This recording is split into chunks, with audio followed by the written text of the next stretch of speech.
বন্ধুরা, সবাই কেমন আছো? চলো আজকে 7-7 পোর্টাল 7-7 পোর্টালের পর তোমাদের এনার্জি, তোমার পার্টনারের এনার্জি বা ফিলিংস কি চেঞ্জ হবে। একটা জিনিস আমি বলি, প্রত্যেক পোর্টালে না এনার্জি চেঞ্জ হয়, এনার্জি কখনো এক থাকে না। আর ট্যারট শুধুমাত্র কারেন্ট এনার্জি রিড করে, ট্যারট কোনো ফিউচার প্রেডিকশন করে না। অ্যাকচুয়ালি ট্যারট প্রবাবিলিটি বলে, অ্যাকচুয়াল ডিসিশন ডিভাইন নেয়। Divine is the ultimate. তো ডিভাইনকে সারেন্ডার করো। ট্যারট একটা গাইডলাইন দেবে, একটা টুলস, যেটাকে আমরা আমাদের ফিউচারটাকে ভালো করার জন্য ব্যবহার করতে পারি। তো চলো দেখে নেব ইউনিভার্স কি চেঞ্জেস আনছে তোমার পার্টনারের মধ্যে আফটার 7-7 পোর্টাল, যাতে সে তোমার প্রতি আরও লয়াল হয়ে ওঠে, তোমার প্রতি অ্যাকশান নেয়। প্লিজ ইউনিভার্স 7-7 পোর্টালের পরে কি চেঞ্জেস আসছে আমার ভিউয়ার্সের পার্টনারের মধ্যে, প্লিজ বলো। First card, king of pentacles. তোমার পার্টনার তোমাকে স্টেবিলিটি দিবেই।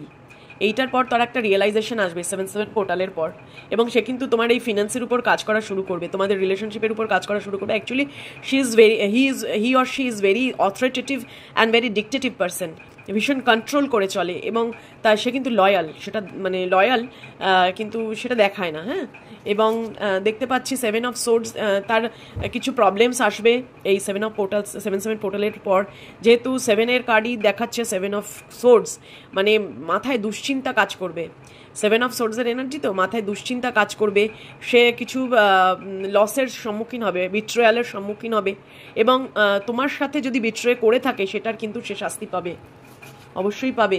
8 অফ ভ্যান্স, সে তোমাকে চাইবে কন্ট্যাক্ট করতে, যেহেতু প্রবলেমের মধ্যে দিয়ে চলবে, তো তখন তোমার কথা মনে পড়বে এবং তোমার সাথে কন্ট্যাক্ট করতে চাইবে। এই যে বিট্রেটটা তোমাকে করেছে, ভাববে যে আমার কার্মাই আমি ফেস করছি। এই যে ডিক্টেটরশিপ, অথরিটেটিভ বিহেভিয়ার তোমাকে দেখিয়েছে, লয়াল ছিল কিন্তু তোমাকে সেটা এক্সপ্রেস করেনি, সেই জন্য সে ভাববে এখন যাই ওর কাছে, একটু আমি নিজেকে এক্সপ্রেস করি, আমি একটা কমিউনিকেশনের এনার্জি, 8 অফ ভ্যান্সের এনার্জি, কমিউনিকেশন কিন্তু আসতে পারে।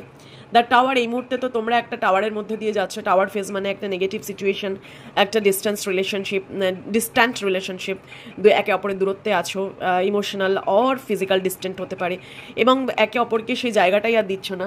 তো সেটা থেকে তোমার পার্টনার ওভারকাম করবে। কুইন অফ ভ্যান্সের এনার্জি, তোমার পার্টনার তোমাকে প্রচুর নার্চারিং বিহেভিয়ার একটা দেখাতে চাইবে। ভ্যান্সের এনার্জি, কুইন অফ ভ্যান্সের এনার্জি, যেটা হচ্ছে তোমাকে কিন্তু সে একজন খুব পটিয়সী সুন্দরী নারী হিসেবে দেখবে এবং তোমার প্রতি মারাত্মক অ্যাট্রাক্টেড হবে, খুব অ্যাট্রাক্টেড হবে। 6 অফ ভ্যান্সের এনার্জি, তোমার সাথে সাকসেস চাইবে এবং নিউ বিগিনিং চাইবে। Please claim this energy and give thank you to universe. Thank you universe.